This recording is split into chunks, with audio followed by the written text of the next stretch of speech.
सभी को राधे राधे।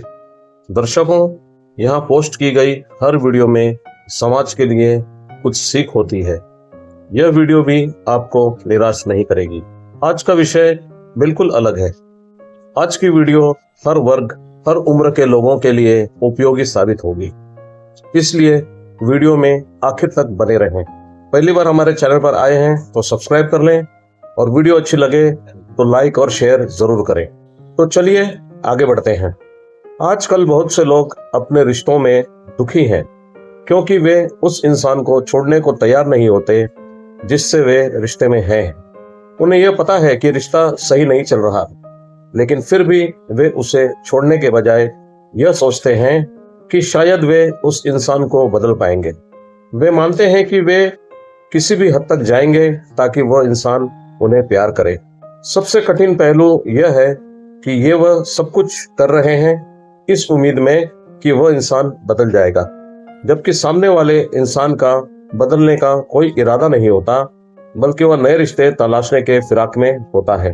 अगर आप भी ऐसे रिश्ते में हैं जहां वह इंसान आपको दुख दे रहा है और उसका बदलने का इरादा नहीं है, तो यही सही समय है उसे छोड़ने का, यह स्वीकार करने का कि चीजें काम नहीं कर रही हैं। यही सबसे अच्छा तरीका है ताकि आप और अधिक चोटिल न हो। यह बहुत जरूरी है कि आप खुद से यह माने कि रिश्ता अब टूट चुका है। मैं बहुत से लोगों को देखता हूं जो अपने वर्तमान रिश्ते में दुखी हैं क्योंकि वे इसके असली स्वरूप को स्वीकार नहीं करते। अगर आपका वर्तमान रिश्ता सही नहीं चल रहा तो मेरी एक सलाह है, इसे जबरदस्ती मत खींचिए। जितना आप इसे खींचेंगे उतना आप खुद को लंबे समय के लिए दुखी करेंगे। कोई भी आपके खुश रहने का अधिकार आपसे नहीं छीन सकता जब तक आप खुद किसी को मौका नहीं देते। आपकी खुशियां आपके हाथों में हैं, आपका सुख और दुख आप पर निर्भर करता है। अगर आप नहीं चाहते कि लोग आपसे लगातार बुरा व्यवहार करें तो आपके पास यह रोकने की ताकत है। मेरी सलाह माने और उस महफिल से उठने का साहस रखें जहां सम्मान नहीं मिल रहा हो। अब महिलाओं की कुछ खास विशेषता पर नजर डालते हैं। महिला की ताकत उसके समर्पण में होती है। एक जिद्दी महिला एक आदमी को 10 गुना अधिक जिद्दी बना देती है। जिद्दी महिलाएं अपने विवाह और यहाँ तक कि अपने रिश्तेदारों के साथ संबंधों में भी असफल हो जाती हैं। जिन महिलाओं में भावनात्मक बुद्धिमत्ता और लोगों के साथ व्यवहार करने में लचीलेपन की कमी होती है, उन्हें अपने विवाह और जीवन में असफलताओं का सामना करना पड़ता है क्योंकि वह अपने पति के साथ एक अहंकारी टग ऑफ वार में उलझ जाती हैं। अपने अहंकार की आवाज को पति पर हावी करने की कोशिश करती हैं। वास्तव में वह अपने पति और उसके आसपास के लोगों के अहंकार के सामने हार जाती हैं, क्योंकि एक पुरुष एक जिद्दी पत्नी और जिद्दी बहन के सामने और अधिक जिद्दी हो जाते हैं और एक समर्पित महिला के सामने वे नरम और कोमल हो जाते हैं। एक हठी महिला सोचती है कि वह अपने विचारों पर अड़े रहकर जीत सकती है और किसी भी विरोध का सामना कर सकती है।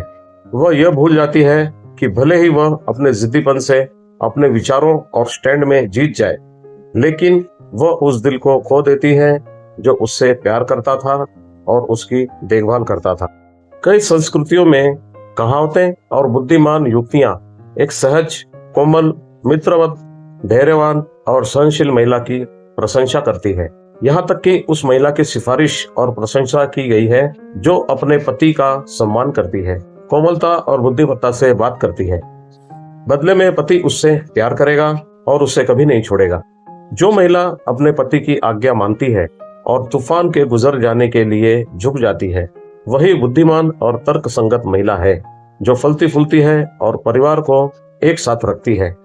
जो महिला एक सूखी लकड़ी की तरह अड़ी रहती है वह टूट जाती है और असहनीय क्षति झेलती है। असमझौतावादी महिला अपने विचारों से चिपकी रहती है। वह लगातार अपने जीत के भ्रम को बनाए रखने की कोशिश करती है। मैं जीतती हूँ और तुम हारते हो, मैं सही हूँ और तुम गलत हो। ऐसी महिला दूसरों को नष्ट करने से पहले खुद को नष्ट कर देती है। वह इस दुनिया में दुखी और निराशाजनक जीवन जीती है। ऐसी ही महिलाएं अभागी होती हैं। वैवाहिक परामर्श में मेरे अनुभवों से मैंने पाया है कि जिद्दी महिलाएं तलाक में समाप्त हो जाती हैं और अपने पारिवारिक और सामाजिक जीवन में कड़वी असफलता का सामना करती है। एक बेदौइन अरब की महिला ने अपनी बेटी को उसकी शादी के दिन जो सलाह दी, उसे सभी महिलाएं एक महिला के लिए सर्वश्रेष्ठ सलाह मानती हैं। उसने कहा, पति की दासी बनो, निश्चित रूप से वह तुम्हारा दास बन जाएगा। पुरुष परोपकारी, उदार और दयालु होते हैं, लेकिन एक जिद्दी और मूर्ख महिला उन्हें दुश्मन बना देती है। दूसरे शब्दों में, एक जिद्दी पत्नी एक पति को उससे 10 गुना अधिक जिद्दी बना देती है। आज के इस फेमिनिज्म और महिला सशक्तिकरण के दौर में मुझे लगता है कि युवा महिलाओं की यह धारणा है कि जीवन साथी उनके काबू में होना चाहिए।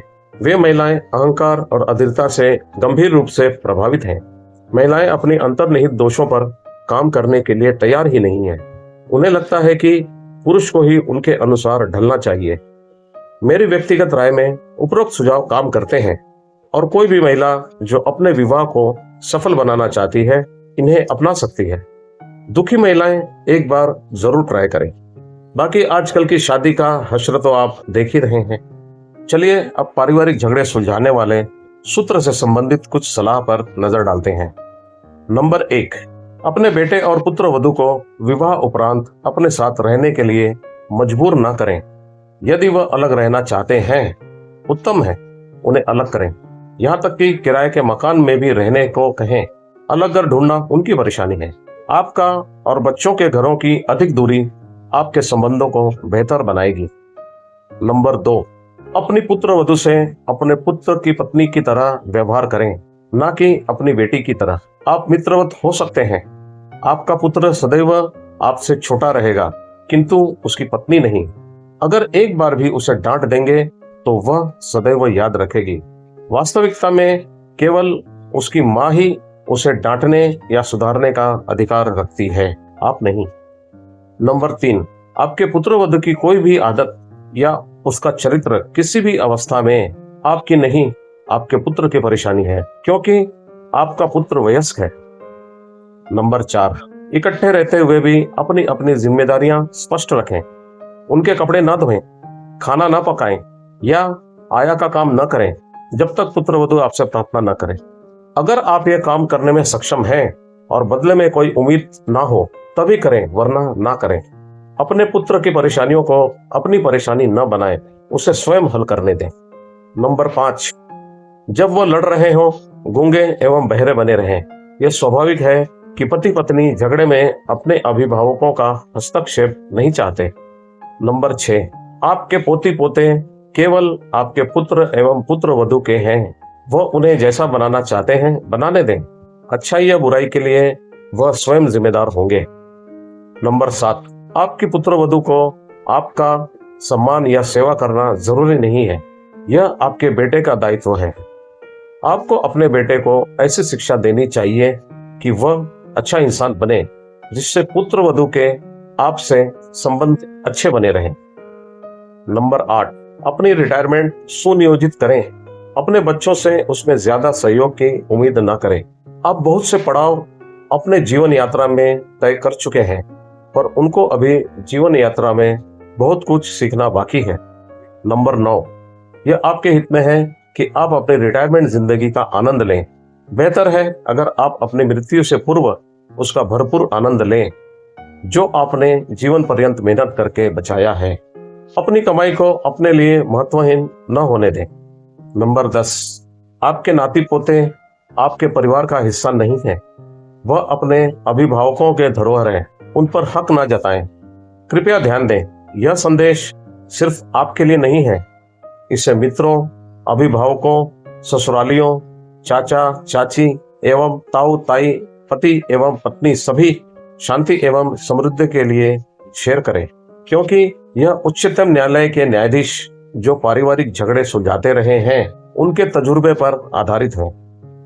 दर्शकों, आपको यह विश्लेषण कैसा लगा हमें कमेंट में जरूर बताएं। दर्शकों, आज के लिए बस इतना ही। फिर मिलते हैं एक नई वीडियो में नई कहानी और नए मुद्दे के साथ। तब तक आप खुश रहें, स्वस्थ रहें और सुरक्षित रहें। हमसे अभी तक जुड़े रहने के लिए आपका बहुत बहुत धन्यवाद। आपका दिन शुभ रहे। सभी को हमारी राधे राधे।